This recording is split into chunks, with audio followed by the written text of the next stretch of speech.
गुरुदेव नाम किसका? प्रभु का। जय गुरुदेव नाम किसका? प्रभु का। जय गुरुदेव नाम किसका? प्रभु का। सज्जनों, ये जय गुरुदेव नाम का उच्चारण सत्संग शुरुआत करते ही अक्सर वक्ता लोग, स्वामी जी भी करीब करीब 3 बार बुलवाया करते। 3 बार, सही।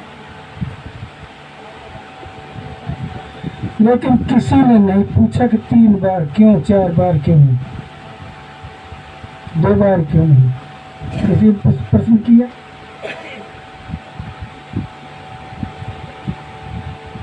मैं थोड़ा सा अनाड़ी हूँ, थोड़ा तो मैं इसलिए बता रहा हूँ, ज्यादा हूँ। तो मुझसे किसी भाई ने प्रश्न कर दिया कि बताइए 3 बार क्यों बोलते हो? अब मेरे पास उत्तर नहीं, क्या बताऊं? मैं बोला, सुन मेरे भाई, इस कलयुग में जो तप किया जाता है और युगों में दीमक चढ़ जाती थी, शरीर के ऊपर हड्डियां गल जाती थी, सिर के ऊपर जो क्या रख लेते हैं बाबा लोग, बाल, जूड़ा जिसको बोलते हैं, ऊंडा सा बना लेते हैं और उसमें दीमक भी भर जाती है और बमई फट जाती है। इतनी इतनी तपस्या करते थे और आज वो समय नहीं, इतना समय नहीं।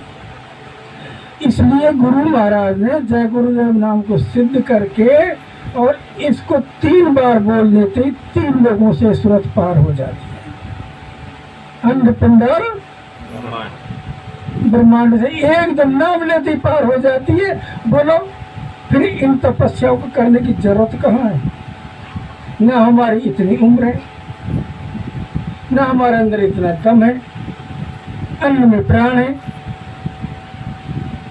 जब तक हड्डियां नहीं गल जाती थी तब तक लोग भजन करते रहते, तपस्या करते रहते थे, कहीं भी जंगलों में बैठ करके ही वायु की आहार करते थे।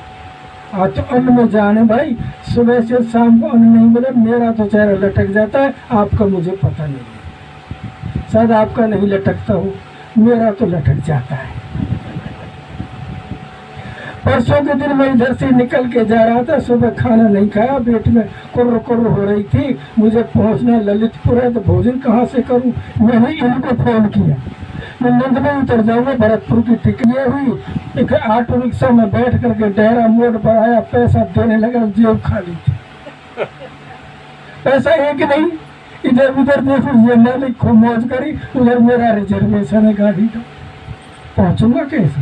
तुरंत इनको फोन किया, मास्टर जी जल्दी आप 500 रुपये लेकर के, मेरी जेब में पैसे निकल गए।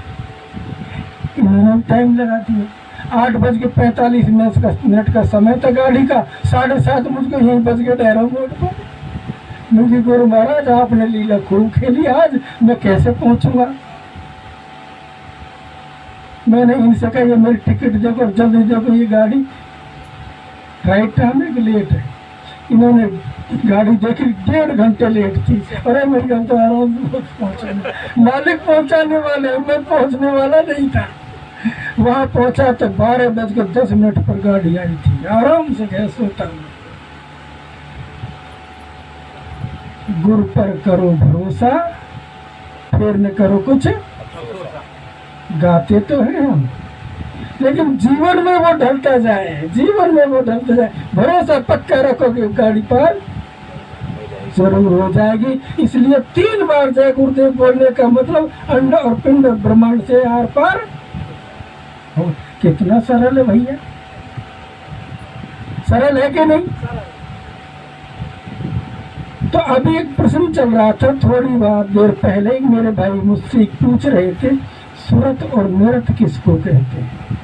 कहाँ भूल सिंह जी, शायद उन्होंने किया था, निकल गए ना। सूरत और मेरठ यही पूछ रहे थे ना। मैंने कहा भैया तुम जिस चीज को जानते हो इसीलिए पूछ रहे हो, मेरी परीक्षा लेने के लिए, यही बात थी। और परीक्षा ले रहे थे, सामने बैठे कह रहा हूँ मैं कि हाँ। तो पहले तो ये बात बताओ, मैं तो जानता नहीं हूँ, आप क्या जानते हो वो तो बताओ। ये कहने लगे सुरत आत्मा को कहते हैं। आप भी सब यही कहते हो। सुरत कौन है? सब बोलना जोर से, सुरत कौन है? Very good. और निरत? नकेल। ये कह रहे नकेल, समझ गए? जब सूरज को नकेल लगेगी तभी तो वहां पहुंचेगी, वरना पहुंचेगी कैसे? गाड़ी में बैल जोड़ रखा है, लीक नहीं चल रहा है, नकेल ढीली कर दी आपने तो इधर उधर भगेगा चारे खाने के लिए। भगेगा कि नहीं? गाड़ी को गिरा देगा, तोड़ देगा। ऐसी इस सूरत पर नकेल होगी तो सीधी चलेगी, और ना नहीं चलेगी, पॉइंट पर जाएगी, वरना नहीं चलेगी। यही बात है ना जी। फिर मैं बोला भैया कभी कभी मैंने अभी आप गए थे, कहाँ कौन गए थे आप? ये मास्टर जी गए थे रांची। रांची में बुढ़िया बसंती देवी, यही नाम है ना जी? आ गया नाम मेरे याद। मैं गुरु महाराज की वो बात बता रहा हूँ जो साक्षात चमत्कार है। सत्संग नहीं चल रहा, मैं गुरु महाराज की चर्चा बता रहा हूँ।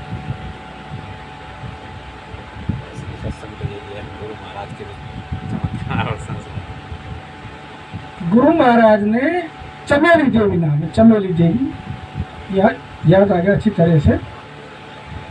उनका देवर वहाँ के सरपंच हैं, उन्होंने कई नामदान ले लिया था गुरु महाराज से। वो वालंबा के हैं, उस इलाके के। और उनका चमेली के जो देवर है वो कौन सा रांची जिले के, वो उनको ले गए, नामदान दिलवा दिया। उनका धंधा पूरे खानदान का नहीं, पूरे इलाके का ही, जो 10-20 गांव है वहाँ उनका धंधा, दारू निकालो, बेचो, फिर जो पैसा आए उसका राशन पानी लिया और खाओ। अब बताइए वो धंधा छोड़ देंगे क्या? अगर छोड़ते हैं तो भूखे मरेंगे। आपका ये धंधा हो और आपसे कहा जाए दारू छोड़ दो, निकाल, पीनी तो बहुत बुरी बात है, ये निकालना भी नहीं है, तो आप छोड़ दो, शाम को बच्चे भूखे मरेंगे। भक्ति किसको कहते हैं? वो पॉइंट है। वो देवर आया नामदान लेकर के जब घर पर, उसने घर में खाना नहीं खाया, दारू भी नहीं निकाली, बंद कर दिया। सब परिवार वाले कहने लगे कि निखट्टू कहीं के कामचोर, ऐसे पार पड़ जाएगी तेरी, भूखा मरना मुझे मंजूर है लेकिन मैं दारू नहीं निकालूंगा। मेरे बाबा ने कह दिया है, मेरे बाबा ने कह दिया, गुरु ने कह दिया, मैं नहीं निकालूंगा। वो बोले कोई बात नहीं, चल रोटी तो खा हमारी खेल से। वो कहीं छोटी मोटी मजदूरी करता था, जो पैसे आते उससे वो रोटी बना ले और खा ले अकेला। धीरे धीरे गुरु महाराज की वो बातें सबसे कहने लगा, गांव घर वालों से, गांव वालों से। बड़ा पक्का है ये तो हमको भी लेके चल। तो कानपुर में गुरु महाराज का प्रोग्राम था, उसको ये चिंता हो गई, ये सभी अगर चले तो मेरी समस्या हल हो जाएगी। वो काफी लोगों को लेकर के वहां पहुंच गया। उसकी काकी भी साथ गई, काकी लगती है वो चमेली की, देवर भाभी लगती है। वो सब गए, सत्संग सुना, नामदान ले लिया। अब बताइए नामदान लेने के बाद उनका धंधा खत्म हो गया कि नहीं हो गया? हो गया।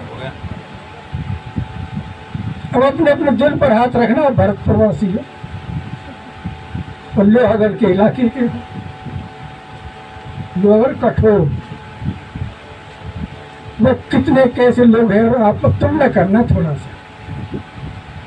जिनका धंधा दारू निकालना, फिर उसको बेचना, फिर पैसे आएंगे तब राशन घर में आएगा।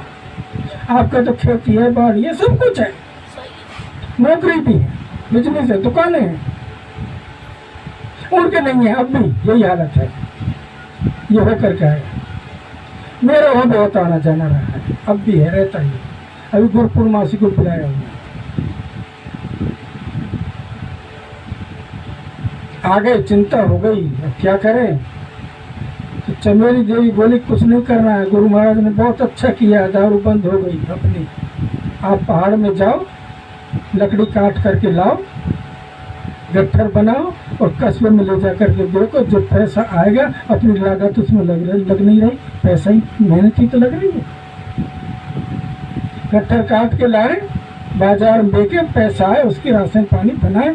और जहाँ आज आश्रम है, जहाँ आप गए हो, वहाँ एक झोपड़ी थी यूँ, जो पन्नी टाले गोल गोल यूँ, उस झोपड़ी में चमेली देवी रहती थी और उसका पति देवर सब पहाड़ में लकड़ी लेने सुबह जाते थे, दोपहर में आते थे और दोपहर बाद फिर देखने जाते थे। तो जैसे वो गए हुए थे एक दिन लकड़ी लेने के लिए, चमेली देवी ने चावल, रोटी, दाल बना के 2 आदमी के रख रखे थे, खुद के और अपने पति। इसी ऐसे कपड़ों में 10-12 साल की उम्र का बच्चा इन ऐसे कपड़ों में आते, दरवाजे पर खड़े होकर कहते, माई भूख लगी, खाना खिला। अब वो कह रहे हैं मैं खाना खिलाऊं या हम खाएं? लेकिन स्वामी जी महाराज कहते हैं तुम्हारे दरवाजे पर कोई आ जाए अतिथि तो भूखा मत, यही कहते हैं ना। जिस बुढ़िया के पास में दोनों पति पत्नी का खाना कितने मेहनत से ला करके बनाकर खाते हैं, वो देने को तैयार हो जाएगी, हो रही है, क्या आप तैयार हो जाएंगे? तुम ना कहो चमेली देवी से अपनी दिल से, कंडीशन नहीं उस टाइम, कंडीशन पहले तो मैंने कह रही है, मुझको बता रही थी, मैंने सोचा कि दूं कि ना दूं। जब में मेरी ये बात आई थी, फिर मैंने कहा वो नहीं माने, वो तो मुझे झुक करके मेरे पास आके रोटी के पास ही बैठ गए और कहने लगे ला रोटी जब भूख लग रही है। मैंने रोटी दी एक, थोड़ी दाल दे दी, थोड़ी चावल भी दे दी, खाली फिर के औरला, फिर खाली के औरला, फिर खाली के औरला। मैं थोड़ी थोड़ी करके देती, जरूर ज्यादा मैं खा जाए। देखिए भाव, थोड़ी थोड़ी देती जर मैं खा जाए। और जब मेरे हिस्से की जितनी रोटी थी, मेरे हिस्से जितने के चावल थे, मेरे हिस्से जितनी दाल थी, मैंने पूरी दे दी। फिर भी मांगने लगे, कहने लगे, मैंने कह दिया साहब कि मैं अब नहीं दूंगी। मेरा डोकरा लकड़ी लेने गया, भूखा है, वो आ गया तो वो क्या खाएगा, अब नहीं दूंगा। मैंने मेरे हिस्से का दे दिया। फिर कहने लगे चल कोई बात नहीं, चल मुझे रास्ते बता, फलानी जगह जाऊंगा। मैं जा रहे हैं, जल्दी निकल जाए तो अच्छा है, मैं उनको जल्दी भेजने के लिए आई, चल निकल भेज दे, चलो।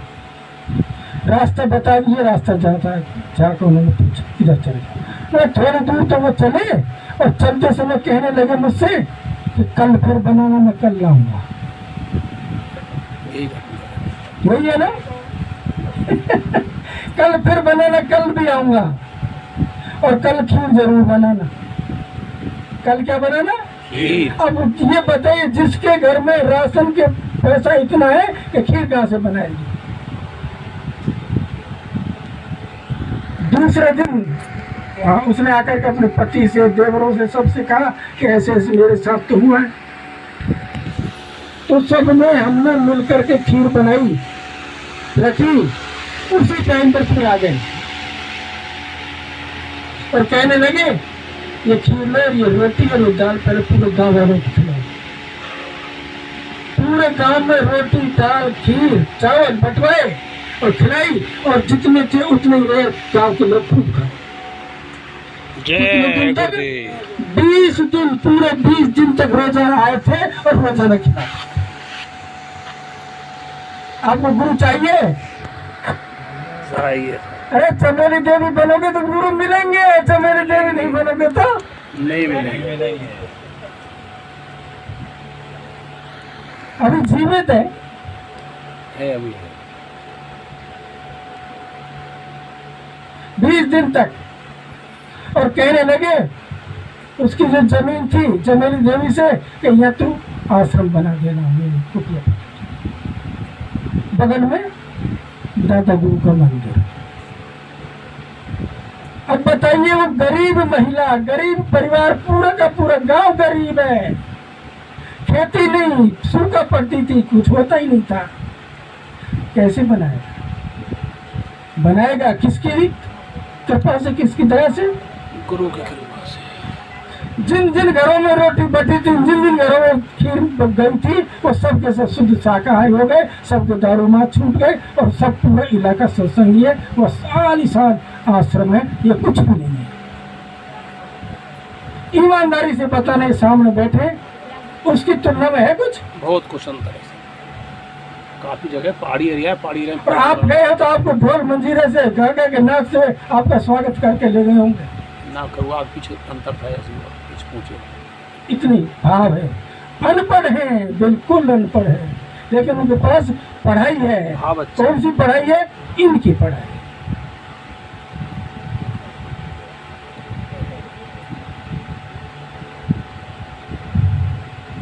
आज वहाँ उस महिला ने पूरी जमीन आश्रम को अपनी दे दी और आश्रम बन गया।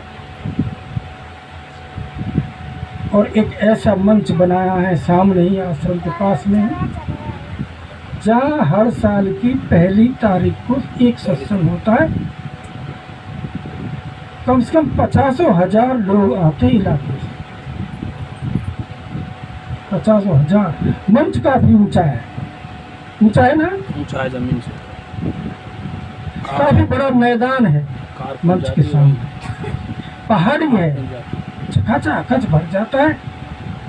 आज आपके आश्रम में आज इतवार को नहीं, तीसरे इतवार को चलेंगे। आज क्या रखें?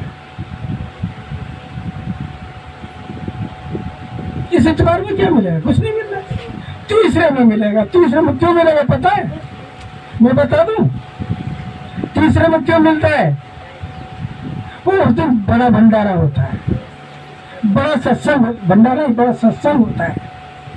क्या होता है तीसरे में? तीसरे इतवार को कौन सा सत्संग होता है? बड़ा सत्संग। कौन सा? जोर से बोलो, कौन सा?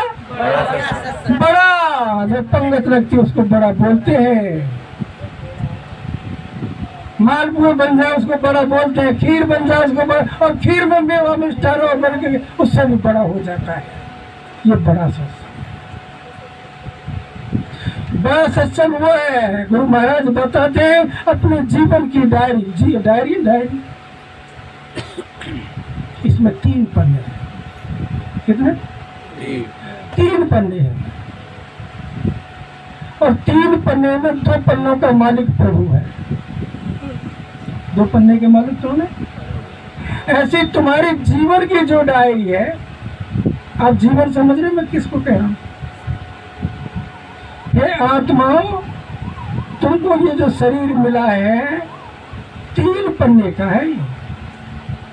बचपन, जवानी और बुढ़ापा। पहले पन्ने की जो हिस्ट्री लिखी हुई है वो तुम्हारे हाथ में नहीं। किसके हाथ में? प्रभु के हाथ। जो आखिरी पन्ना है उसकी भी पूरी कहानी किसके हाथ में है? पहले सुन लिया है क्या? हाँ, बीच का पन्ना की जो हिस्ट्री है, कहानी है, वो तुम्हारे हाथ है। जो जवानी की कहानी है, जवानी की जो हिस्ट्री है, जवानी की जो क्या कहते हैं, लेख है, वो किसके हाथ में? खुद के हाथ में है। बचपन तुम कहाँ पैदा हुए, किसके माँ के घर में हुए, किस जाति में हुए, किस मजहब में हुए, किस क्षेत्र में हो गए, ये तुमको पता नहीं। किसको पता है? प्रभु। कब तुम इस शरीर को छोड़ करके जाओगे? कहाँ जाओगे? किस स्थिति में जाओगे? कौन बगैर मालिक के चरणों में? उत्तर मिलेगा, तसल्ली रहो। कहते ही प्रश्न उत्तर आता है। मालिक के चरण में कितना आसानी से बोल दिया। ये तीसरा पन्ना भी प्रभु के हाथ में, कहा किस स्थिति में आपको शरीर छोड़ना है। कि तुम्हारे हाथ में नहीं, हमारे हाथ में नहीं। बीच का जो पन्ना वो तुम्हारे हाथ में है। अपना जीवन आपको चेहरा लटका करके जीना है या हंसते हुए जीना है? नर्क में जीना है या स्वर्ग में जीना है? या रोते हुए जीना है या हंसते हुए जीना है?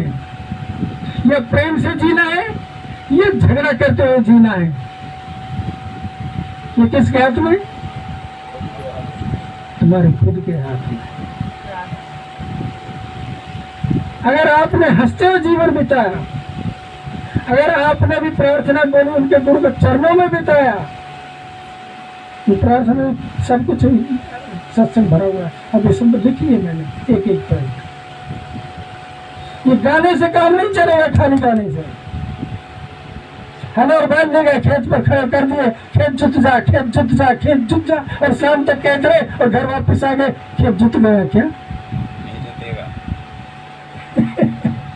वो तो जोतने से जुतेगा, तब जुतेगा, वरना जुतने वाला नहीं है। ऐसे ये शरीर रूपी खेत है, इसमें नाम रूपी जो चीज आपको दिया, बीज दिया है, तभी रोपोगे। जब इसको जोत करके तैयार करोगे, इसमें उपजाऊ पैदा करोगे, नमी डालोगे तो बीज उपजेगा, वरना उपजने वाला नहीं। तो इस बीज के पन्ने को आप इनके चरणों में, चरण, अभी चरण शब्द में बताने की कोशिश करूंगा मैं। गुरु कौन है भाई? शब्द। गुरु कौन है? गुरु तेरे चरणों में। सब घट मेरा साइया सुनी सेज में कोय। समझ रहे हो? गाते खूब हो। सब घट मेरा साइया, मेरा मालिक, ये मेरे मालिक सबके अंदर है, उनके बगैर ये कोई भी सेज खाली नहीं है। सब घट मेरा साइया सुनी सेज ने कोय, बलिहारी व घटकी, बलिहारी व घटकी, जागट परघट वो, जिसने अपने इस शरीर में, अपने इस मंदिर में इनके दर्शन कर लिए, प्रकट कर लिए, उसको मैं बलिहारी जाता हूं। उसके मैं चरण स्पर्श करता है, इस पांच तत्व के चेहरे को, जिसमें रह करके उसने उनको प्रकट किया है अपने अंदर। इसलिए आप और गाते, घट घट में गुरु विराज रहे, कोई देखने वाला देखे, जन जन को गुरु। इसको बोले सर, जोर से सब बोले, अपने मुंह से बोले जोर से। घट घट में गुरु विराज रहे, कोई देखने वाला देखे। जन घट में गुरु विराज रहे, कोई देखने वाला देखे।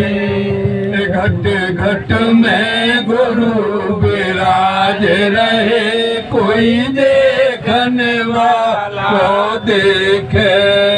जन जन को गुरु पुकार रहे, कोई सुन ले तो गुरु भेटे। जन जन को गुरु पुकार रहे, कोई सुन ले तो गुरु भेटे। पर ये पथ किसका देखा, जो पहुँचावे निज देसा। पर ये पथ किसका देखा, जो पहुँचावे निज देसा। तो पहुंचाने वाले कौन है? जिसने प्रकट कर लिया, सुनो, जिसने प्रकट कर लिया वो पहुंचाएगा। प्रकट किसने कर लिया? ने प्रकट कर लिया तो इनको छोड़ करके किसी और का पल्ला पकड़ने लगोगे तो क्या पहुंच जाओगे? इनके पल्ले को छोड़ करके आप जिन्होंने प्रकट कर लिया है, अपने अंदर जान गए हैं, प्रभु रूपी हो चुके हैं, तो बताइए उनको छोड़ करके दूसरे का पल्ला पकड़ करके जय गुरुदेव आश्रम देहरा, जिला भरतपुर, राजस्थान।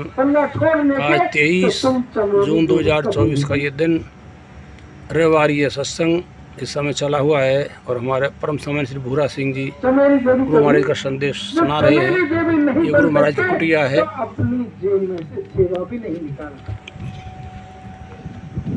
चमेली देवी जो निर्देश पहुंचा दी, जिसने को साक्षात जिसने दर्शन दिए और उनके हाथ से भोजन भी किया, और कितनी कितनी बातें हुई हैं उनके आपस में 20 दिन तक अंदाजा नहीं लगा पाओगे। भाई बात नहीं अंदर भी, और कितनी सरल है, कितनी सुशील है, कितनी सोच नहीं सकता, कितनी सीधी है। तो निज देश में पहुंचाने वाले कौन है? इस संत गुरु है। और संतों से वो संग आ रहा है, वो संग आ रहा है। तो नीचे जो आ रहा है संग, वो चरण है, वो चरण है। उन चरणों को पकड़ोगे, रूप कहाँ जा जाएगा समय? इनका तो उन्होंने प्रकट किया उस नाम को। जिसने प्रकट जिस नाम को किया, उनके शब्द के जो धार आ रही है, चरण आ रहे, उनके रूप को, उधार को पकड़ोगे तो निज देश पहुंचावे, निज उन्हीं देश पहुंचाएंगे। आज हम सोच बैठे गुरु महाराज ओझल हो गए आंखों से। ओझल, इन आंखों से ओझल की बात कर रहे हो, इस आंख से ओझल की बात करो, ओझल हो गए इसमें हो ही नहीं सकता। इस आंख से ओझल नहीं है। और ये दर्शन चमेली देवी को तब होते जब स्वामी जी महाराज शरीर में उस समय मौजूद थे, इन आंखों के सामने, सबके सामने थे तब। और वह गए नहीं, आज तक भी पहुंचे नहीं थे। और आगे दीजिए यहाँ आश्रम बना लेंगे, इसको कहते हैं भाव। वहाँ बड़े बड़े मठाधीश और भी थे, क्या नाम था डॉक्टर का, उनका नाम भूल रहा हूँ मैं, क्या नाम उसका नाम भूल गया था। नहीं रांची के थे, शैलेंद्र। उन्होंने विरोध किया था, अरे तुम गरीब लोग कहाँ से बना दोगे आश्रम, क्या तुम्हारे पास सेवा? उनकी खुद के पास रहती थी। मैं नहीं दूंगा पैसे वहाँ, जिस सेवा संगत के पैसे मैं नहीं दूंगा वहाँ आश्रम बनाने के लिए। स्वामी जी महाराज तक खबर भेज दी थी कि स्वामी जी वो जंगल में आश्रम बना रहे, वहाँ पैसे लगाने से क्या फायदा, हाईवे पर बनाएंगे ना। स्वामी जी बोले हाईवे पर बनाना तो हाईवे बना ले, पूछता क्या है। आज तक हाईवे पर आश्रम नहीं बना उन लोगों का, और वह आश्रम बन के खड़ा हो गया। और वहां पर गन्ना होता है, खेती हो रही है, सब्जियां खूब पैदा हो रही हैं, अच्छे पैसे वाले बन गए, खूब बारिश होती है, सब तरह से संपन्न है इस समय। किसकी दया से? तो मैं आज आपको कहने आया हूँ, आप चमेली देवी बनेंगे, हम सब चमेली देवी बनेंगे, तो हमको क्या नहीं मिलेगा? यहाँ भी मिलेगा, वहाँ भी पहुँचावे नहीं। तो बीच का पन्ना, बीच का पन्ना, इसको जब तक हम सुधारेंगे नहीं, क्योंकि उनसे भाव हमारे जुड़े रहेंगे तो सुधरेगा, नहीं जुड़े रहेंगे तो सुधरेगा ही नहीं। गलत कह रहा हूँ भैया?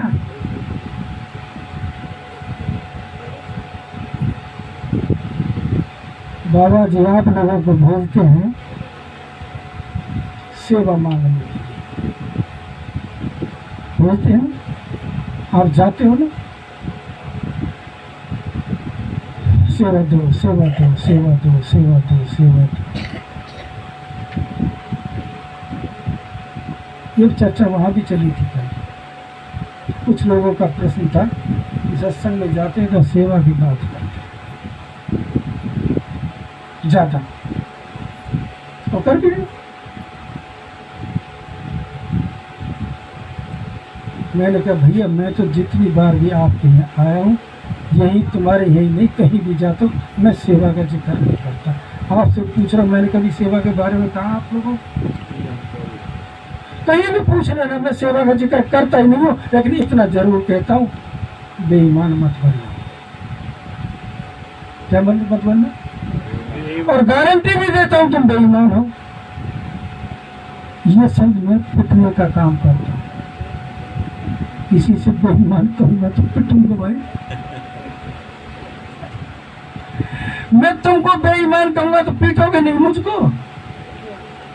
हाँ, सत्संगी के नाते संकोच कर लेंगे, कह नहीं पाएंगे, लेकिन दिल में आएगा पिटना तो चाहिए।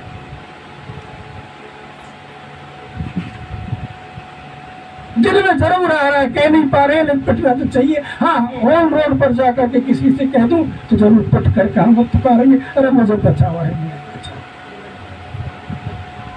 गलत कह रहा हूँ क्या? लेकिन मैं तुम सबसे कह रहा हूं बेईमान। अब आपको अखराई होगी बात थोड़ी थोड़ी, बेईमान कर क्या आदमी।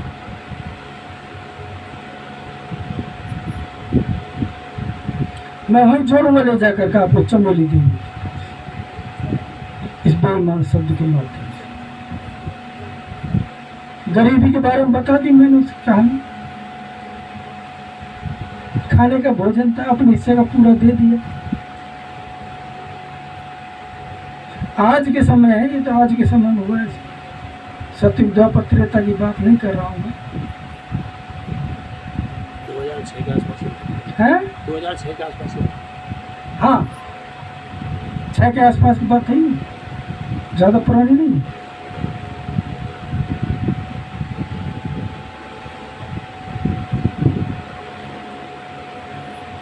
हाँ, सूबेदार रहे, पोस्ट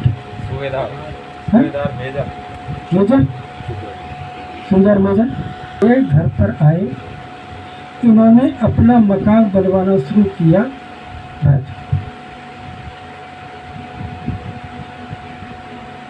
मेरा इनसे थोड़ा परिचय हुआ। मेरी गरीबी की हालत सुनते जाने में बीच के पन्ने की भी कहानी ला रहा हूँ इसके अंदर।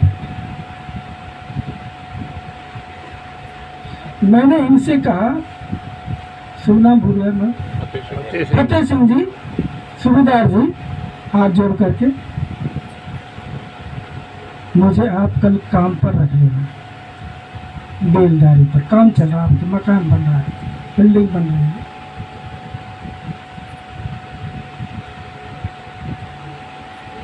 काम कर लेगा, मेहनत कर लेगा, बिल्कुल कर लेगा। ये पेट में जब आग लगती है तो अच्छे अच्छे कर लेते हैं। मैंने हाँ कर ली, चेहरा ऐसा बना लिया, कितना गरीब है, कितना सीधा है, ऐसे की दिक्कत है क्या? ये बोले मुझसे कि परेशानी है। क्या परेशानी विशेष है मेरे घर, शाम को घर पर आटा ही नहीं है खाना बनाने के लिए, बच्चे भूखे सो। इन्होंने कल की मजदूरी मुझको आज एडवांस में दे दी, 100 रुपये दे दी। आप मेरे लिए दयालु हैं कि नहीं? दयालु हैं भाई। आपकी कृपा मेरे ऊपर बरस गई, मेरे बच्चों के ऊपर कृपा बरस गई। दे दिया आपने मुझको पैसे। बड़े गौर से सुनना। चला गया, दिन निकला दूसरे दिन, 8 बजे का समय, मैं नहीं पहुंचा आपके वक्त काम पर। आपको और चिंता लग गई, कहीं घर में ज्यादा परेशानी थी, दुख तकलीफ और हो। आप मेरे घर पहुंच गए इस वजह से, कोई और बात तो नहीं है, कोई बात नहीं, काम पर नहीं आए, लेकिन और भी मदद कर दूं, कोई परेशानी ज्यादा हो इसलिए पहुंच गए। आपने दरवाजे पर जाकर आवाज दी कि भूआ सिंह जी, जोर जोर से चिल्लाए। मेरी पत्नी निकल करके आई। कौन निकल के आई? धर्म पत्नी नहीं, पत्नी। धर्म पत्नी और पत्नी में फर्क तो जानते हो ना? भूल गए तो बता देना। जानते हैं। निकल करके आई है, पूछा कि क्यों चिल्ला रहे हो मेरे घर पर। वो इनसे क्या कह रही है जोर से, गुस्से में, क्यों चिल्ला रहे हैं यहाँ खड़े होकर। इन्होंने नरम स्वभाव में फिर भी कहा कि मैंने भूरा सिंह जी को कल काम पर बुलाया था और उनके पास में परेशानी थी, घर में आटा ही नहीं है और 100 रुपये उन्होंने मुझसे मांगे, मैंने उनको दे दिए थे, वो अब तक काम पर नहीं पहुँचे, मैं इसलिए आया हूँ कि और भी बात तो नहीं। और जोर से चिल्ला करके किनके ऊपर पड़ी, अच्छा तुम ही हो बदमाश जिन्होंने 100 रुपये दिए थे, तुम ही देते हो पैसे और तुम ही बिगाड़ते हो उनको। मेरे घर पे बंगाल। अब बताइए दिल पर हाथ रख करके आप क्या सोचो।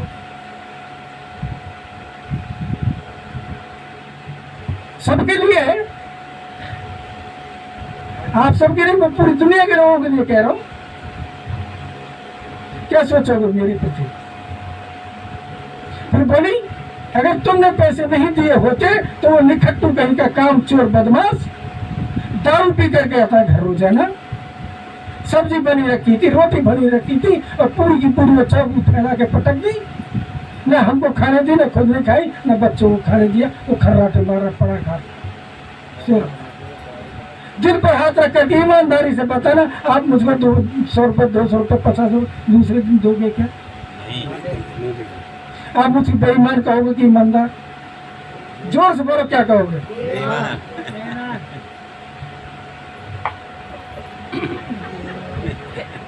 मेरे सत्संगी भाई और बहनों, मैं दुनिया के लोगों को यही कहा करता हूँ, इस परमपिता परमात्मा ने आपको एक दिन में 24 घंटे बना करके दिए। कितने घंटे? 24 घंटे बना करके दिए। उसने कहा कि सबसे ज्यादा जरूरी तुम्हारे दिमाग के अनुसार, तुम ही खुद कहते हो 3 चीज जरूरी है जीवन जीने के लिए, रोटी, रोटी, आगे बोलो, कपड़ा, रोटी, कपड़ा और यही कहते हो ना, रोटी, कपड़ा और आप बताना कितने घंटे की ड्यूटी देते हो जी स्कूल में? 6 घंटे। 8 आप देते 6 के लिए 8 घंटे बताते लोग। 24 में से 8 निकाल दीजिए, कितने बच गए? 16। और 16 घंटे के जो पैसे इनको मिलते हैं तनख्वाह के रूप में, रोटी, कपड़ा और मकान का काम चल जाता है कि नहीं? गलत लगा ना? 8 घंटे निकाल, 16 घंटे बचे और डॉक्टर ये कहते हैं तुम्हारी इस मशीन को चलाने के लिए, इस बैटरी को चार्ज करने के लिए, स्वस्थ रहने के लिए आपको 6 घंटे सोना चाहिए। फैस हो जाते सोने हैं। कितने रह गए? 10 घंटे रह गए। अब आपने जरूरी शब्द कहा, जरूरी की काम था ये सोना, रोटी, कपड़ा और जरूरी, इसको जरूरी माने बैठे हैं, लेकिन पानी नहीं मिले तो? अब इनके अलावा पानी ज्यादा जरूरी है या ये ज्यादा जरूरी है? तुलना कर दो। खट खट पानी चाहिए थोड़ी थोड़ी देर में। गुरु महाराज ने आपसे कहा, प्रभु से कहा, गुरु महाराज ने कि मैं तुम्हारा है मनुष्य शरीर में आई हुई जीवात्मा, चिंती से हाथी तक वो तो भोग योनियां थी, लेकिन मनुष्य योनि में मैं तुमको, आपको नींद आ रही है क्या? नींद आ रही। एक सत्संग है हमारे दिल्ली के, हेल्दी, बहुत मोटे, सम्मान के रूप में मैंने उनको लेते साथ में गए, कुर्सी पे बगल में बैठा था। ऐसा करते, वो मुझको कम सुनते थे और उनको ज्यादा देखते थे। मैंने कहा कसम जी ये क्या हो रहा है? तो मेरी सूरत चढ़ रही है। हो सकता है पीठ जी की सूरत चढ़ रही है।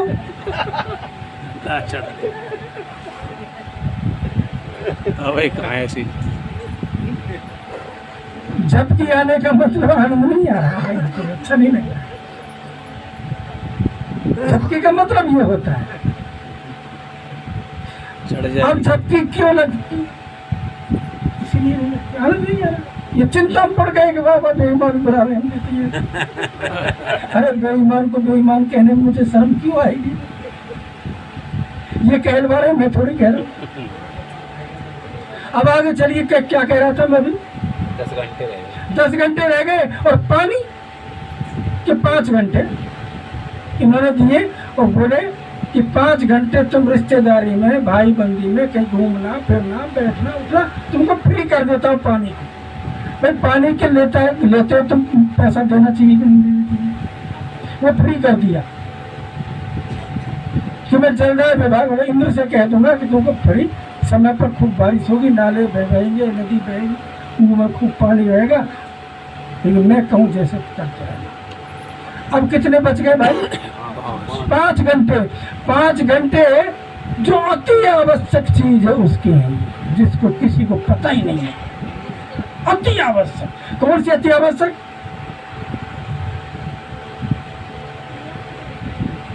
तीन मिनट अगर किसी को अभी पकड़ के बैठ जाओ ना ऐसे फड़फड़ा करके प्राण, तो जरूरी चीज कौन सी है? ऑक्सीजन। ये अति आवश्यक है। ना रोटी जरूरत नहीं, इसके बाद बराबरी से पानी जरूर नहीं, कपड़ा जरूर नहीं, मकान जरूरत नहीं, लेकिन ऑक्सीजन सबसे ज्यादा जरूरी क्या है?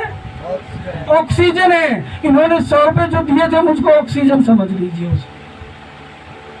इस ऑक्सीजन के बदले में मैं उस परमपिता परमात्मा की कौन सी मजदूरी करता हूँ? कैसे ऋण चुकाता हूँ उनका? वो कहते हैं कि 2.5 घंटे जो मेरा तूने काम में लिया, 5 में से 2.5 जो 8 में जोड़ दिए हैं, स्कूल से आने के बाद घर का काम करते हो नहीं करते हो? उसमें जो कमाई आती है वो किसकी है? 2.5 घंटे की जो कमाई करी है वो पैसा किसका है? ऑक्सीजन वाले का। वो 2.5 घंटे का पैसा किसका है? ऑक्सीजन वाले का है। वो 10% है, वो 10% है। अब ईमानदारी से बताना, उनका कर्जा चुकाते हो क्या? दिल पर हाथ रख करके बोल, चुका रहे हो क्या? नहीं चुकाने वाले ईमानदार होते हैं क्या? नहीं चुकाने वाले क्या बोलते हैं उसको? हाथ ऊंचा करके बोलो हम कौन है? मैं नहीं कह रहा हूँ, खुद बोलो कौन है आप?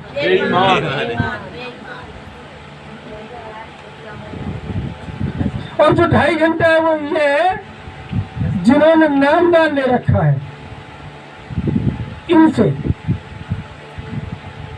जो रास्ता लिया है, 1.25 घंटा सुबह, 1.25 घंटा देना है कि नहीं देना है? और नहीं दोगे तो ईमानदारी से बताना, आप बेईमानी कर रहे हो कि ईमानदारी कर रहे हो? आज प्रतिज्ञा क्या करनी है? आप कोशिश करिए। ये प्रतिज्ञा करनी है कि हमको बेईमान नहीं बनना है। और मैं ये कह रहा हूं आपसे, 1.25 घंटे सुबह, 1.25 घंटे शाम वाले में तो बेईमानी बिल्कुल मत करना, लेकिन 10% में 5% की छूट और देते हैं। कितनी?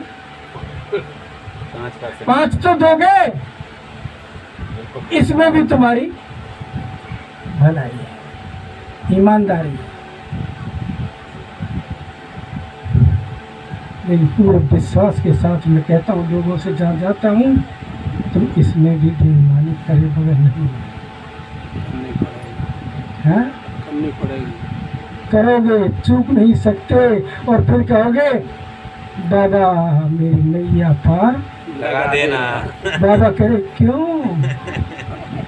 अरे बेईमानो, दारू पीने के लिए पैसा दूंगा क्या?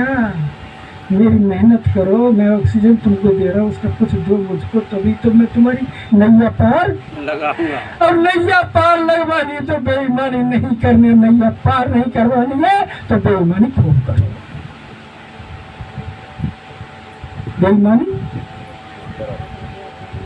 यहाँ तक की बात आप लोगों की समझ में आई कि नहीं आई, पहले मुझको ये बताओ। बाकी बकवास करने से कोई मतलब नहीं निकलेगा।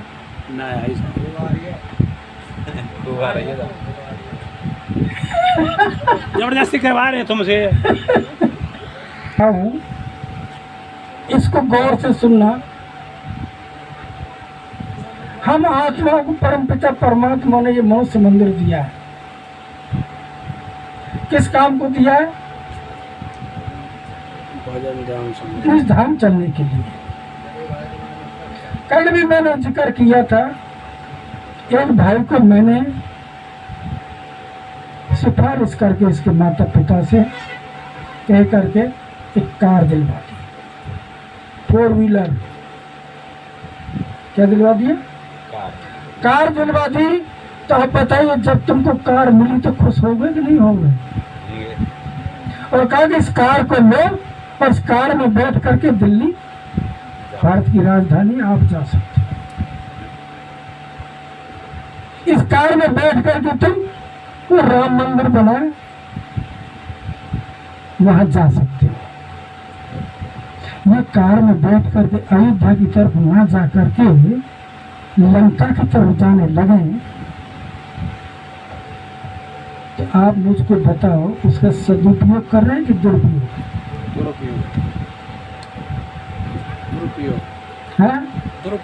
दुरुपयोग। तो कभी भी अयोध्या तो नहीं पहुंचेंगे, कहा जाएंगे? और कैसे लंका में जाएंगे? का कैसे गाते हैं, भजन है कुछ, कंचन जैसी काया तेरी एक पलक में रह जाएगी। कंचन जैसी लंका तेरी हनुमान जी एक पलक में जला देंगे।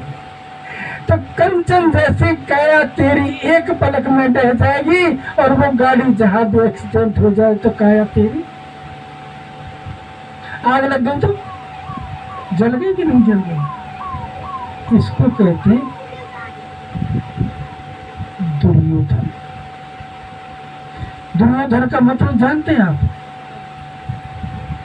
दुनिया किसी व्यक्ति को कहती है कि फलाना दुर्योधन था, वो पात्र था, पात्र स्टेज पर खेलने वाला पात्र बनाए। दुर्योधन तुम खुद हो, हम खुद हैं।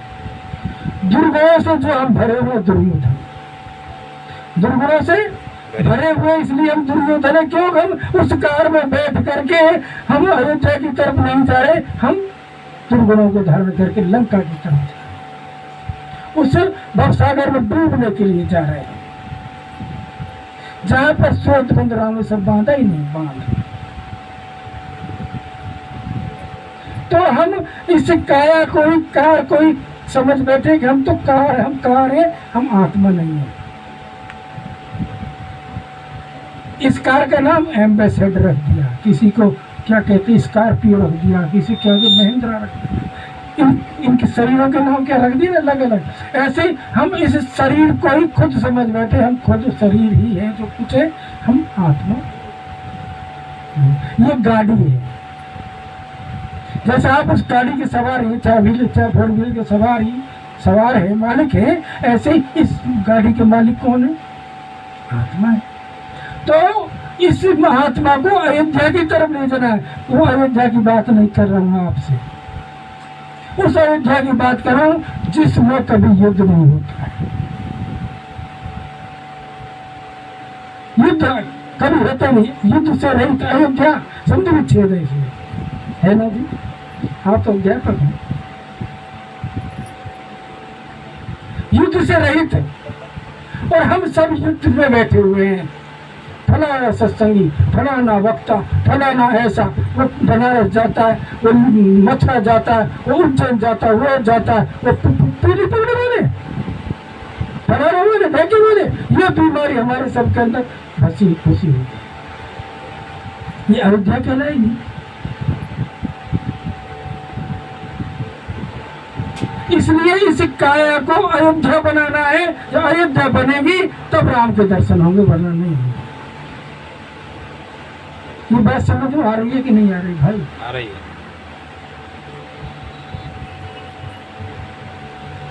इसको तो आज हमारे इलाके में अलवर का जो क्षेत्र है वो पूरा नाथ संप्रदाय का है। आम खतरों के आवाज वो बहुत है, खाते पीते, उनमें मैं बैठता उठता हूँ, खूब आते मेरे पास, घर पर भी आते, बड़े खुश होते, रुकते भी। जब गुरु महाराज की बातें वो सुनते हैं तो वो कहते हैं कि यह रास्ता तुम्हारा सबसे उत्तम। हम गलत हो, ये चीज हमारे सबके अंदर तब आएगी जब युद्ध से रहित होंगे। कब होंगे? एक उदाहरण पर देकर के समझाने की कोशिश कर रहा हूं। आप किसी चलते फिरते आदमी से कहो, ए कुत्ते इधर आ, क्या कह दोगे? कह दोगे भाई? किसी आदमी से कह दो कुत्ते, झगड़ा होगा कि नहीं होगा? हो जाएगा। तो गौर करना, आज अच्छी तरह से सुनना। एक शीश महल है, शीश महल। शीश महल जानते, जैसे ये कमरा है, इसमें शीशे जड़े हुए हैं, ऊपर छत पर, नीचे, बगल में, सब जगह। और उस शीश महल में ले जा करके, उस कमरे में ले जा करके एक दीपक जला करके रख दो। कितना कितना? एक दीपक। एक। और सब शीशों में देखना, अनेक दीपक है कि नहीं? तो दीपक तो एक ही है ना, और वो कितने हो गए? अनेक। अनेक, क्योंकि उस दीपक की सब में परछाई है, परछाई है। अब दीपक को हटा दो थोड़ा सा, वहां खुद खड़े हो जाओ, खुद खड़े हो, और सब शीशे में कौन दिखाई देगा भाई? हेलो, खुद मोहन सिंह जी, गाय खा गई खेत।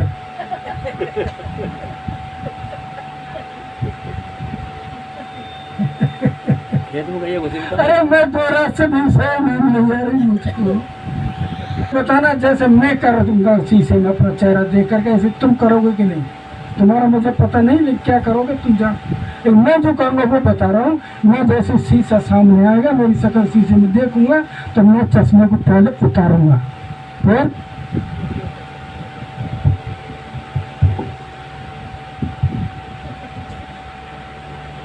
मतलब मैं सबसे ज्यादा सुंदर, दिल में कह रहा हूँ अपने, मैं सबसे ज्यादा सुंदर हूँ।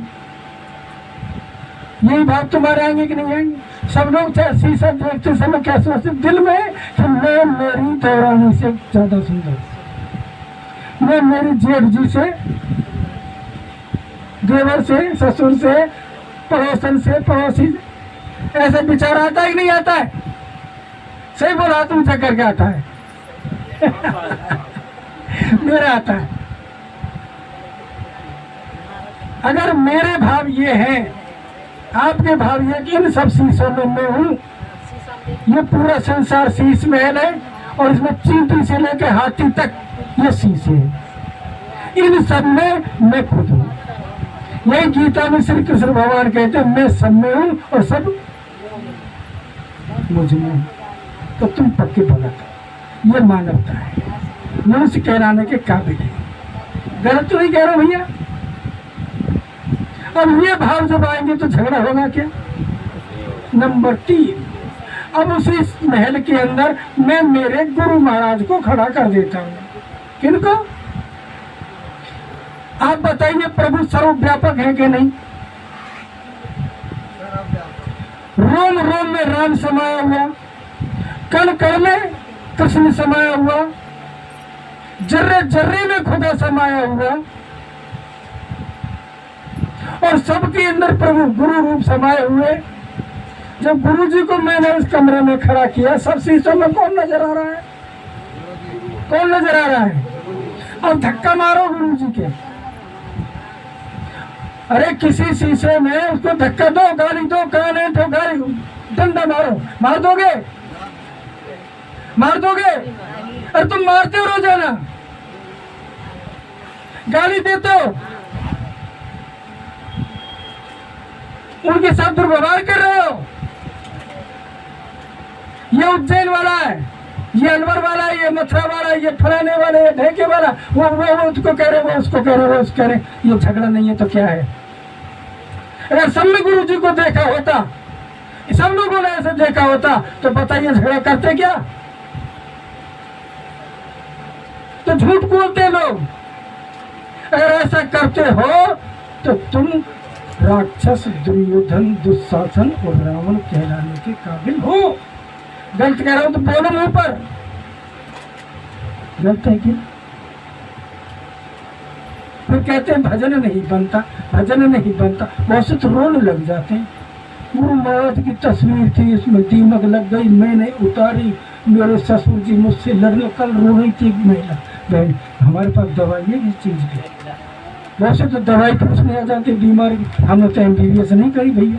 हाँ, आत्मा की और परमात्मा की इनकी चर्चा करोगे तो ये हमको कुछ ऐसा रह जाए तुमको बता देंगे, लेकिन भैया इन दवाइयों की बीमारियों की दवा सब तो नहीं है।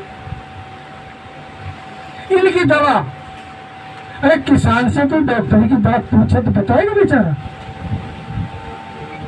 हम तो इस किसान के बेटे खेती करना जानते हैं, इन्होंने जनाई है, तो उसकी चीज तो कुछ बता नहीं सकते, तो अलग से अलग चीज कैसे बताए संसार की? हाँ, वहाँ की बात पूछो तो कुछ कोशिश करें, और यहाँ की बात तो भैया करोगे जो भोगे, बीच का पन्ना तुम्हारे हाथ में है। समझ रहे हो? अब मेरी बात आगे की सुन लीजिए। अगर ऐसा नहीं करते, सब में प्रभु को देख रहे कि घट घट में गुरु विराज रहे, जन जन को गुरु।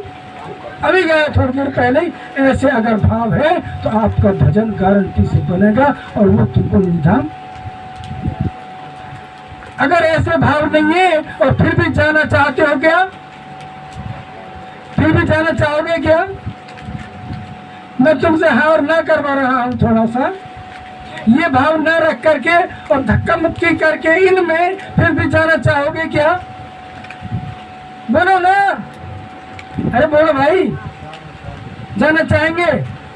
अगर ये सब बोलोगे तो बेईमान कहलाओगे। पहले ईमानदार ले जाने वाले ये रहे, लेकिन धक्का नहीं खाएंगे। और ये धक्का कह रहे कैसे? गाली नहीं खाएंगे, इनके साथ बेईमान कर तो नहीं सहन करेंगे, नहीं ले जाएंगे। तो सबके अंदर ये विराजमान है। अभी उदाहरण दिया है। अब मेरी बात आगे की सुनो, ईमानदारी से बताना। अब तुम अपने आप में दिल पर हाथ रख करके, झूठ का सौदा बिल्कुल नहीं है। मैं एक कुत्ते को लाता हूँ। किसको? उस कमरे में कुत्ते को घुसा देता हूँ, दरवाजा बंद है, जंगले में खड़े होकर कुत्ते को देखना वो क्या करेगा। एक ही जाति का है, एक ही प्रजाति है। हर शीशे में कौन नजर आएगा उसको? कौन नजर आएगा? और कुत्ता कुत्ते को देख करके क्या करेगा? और वो भी भौंकेगा। जब भौंकेगा तो उसको मारने के लिए दौड़ता है, और दौड़ेगा, और जब दौड़ करके उसको मारने जाएगा तो मुंह कहाँ लगेगा? शीशे में। और शीशे में लगते उसे लगेगा जोर से चोट लगेगी मुंह पर। फिर गुस्से में आएगा और मारेगी। वो सोचा इसने मुझको मारा है, पीछे हटेगा, फिर मारेगा टक्कर, फिर पीछे हटेगा, फिर मारेगा टक्कर। मारते मारते लहू लुहान हो जाएगा, खून निकलने लग जाएगा मुंह के अंदर से। बीचों बीच में बैठ जाता है, देख लेना, बैठ जाता है, पूंछ दबाता है नीचे और उस कुत्तों की तरफ करता है, उसे ये आ रहे मुझे मारने के लिए। कुत्तों की तरफ क्या करता है? गुर्र करता है कि नहीं करता है? दिल पर हाथ रख करके ईमानदारी से बताना, मेरे भाई और बहनों, मेरे सत्संगी भाई बहनों, मेरे प्यारे बहन बच्चों बच्चियों, मेरी माता और बहनों, आपकी पड़ोसन से लड़ाई हो जाती है, पड़ोसी से लड़ाई झगड़ा हो जाता है, कहीं ऐसे ही तो नहीं करते? ऐसे ही करते हो रहा है ना? अरे सब लोग बोले ऐसे ही होता है कि नहीं होता है? ये तो कोई कह रहे होते नहीं होते। तो आप बताइए, आप इंसान हो कुत्ते? जोर से बोले कौन है? हाथ ऊंचे कर बोले कौन है? तो कुत्तों को तो वह जगह ही नहीं।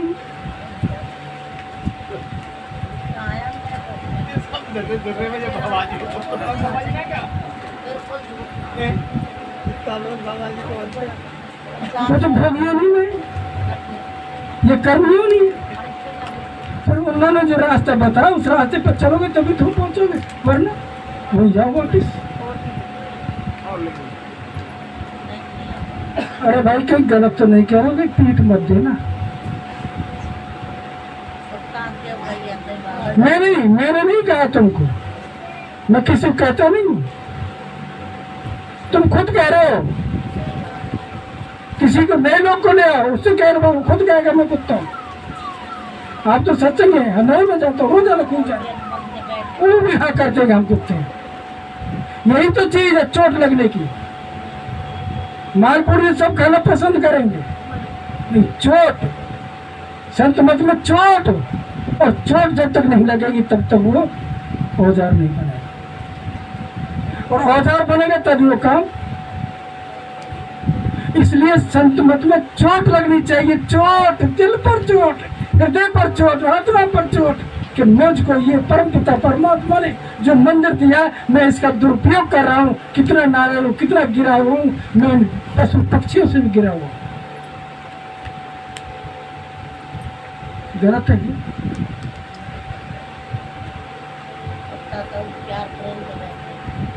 ये तकलीफ तुमको कम होती है और इनको ऐसी तकलीफ होती है कि इनको भी जैसे तुमको कैसे होती है। तुम्हारे 4 बेटे और चारों बच्चे जो तुम्हारा कहना ना मान करके उल्टा काम करते जाए, घर से पैसे लेकर पढ़ने के लिए जा रहे, हॉस्टल में पढ़ता हूँ, फलाने उसकी क्या करते हैं, ट्यूशन के क्या बोलते हैं इसको आजकल, कोचिंग कर रहे हैं।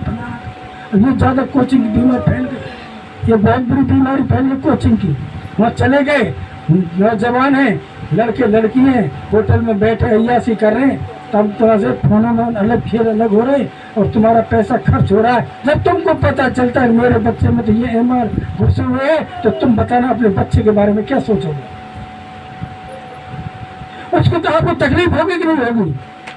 तो ऐसे इनको तकलीफ हो रही है। मैंने पढ़ाया तो कुछ कर कुछ नहीं, फिर कहते हैं हम जय गुरुदेव वाले, और सब क्या कह रही है दुनिया, अरे ये जय गुरुदेव वाले ऐसे कर रहे। बाबा जी तो अच्छे थे, बाबा जी को बुराई कोई नहीं दे रहा है। आप फैला करके देख लेना, सुन लो कहीं भी गलती किसको मिल रही है, तुमको। इनको तकलीफ हो रही है, तुमको तुम्हारे बच्चों के प्रति तकलीफ कैसे इनको हो रही है। लेकिन फिर भी वो ये कहते हैं जैसे तुम अपने ध्यान अपने नालायक बच्चों पर ज्यादा रखते हो, कैसे सुधरे कैसे सुधरे कैसे सुधरे कैसे सुधरे, पड़ोसी से रिश्तेदारों से कह करके बच्चे को सुधारने के लिए कहते हो कि हमारा कहना नहीं मानते, भाई तेरा मान जाए, तेरा मान जाए। इतनी मेहनत करते हो, ऐसे ये स्वामी जी महाराज भी कोशिश करे उसका मान जाए, इसलिए लुप्त है, इसलिए लुप्त हुए।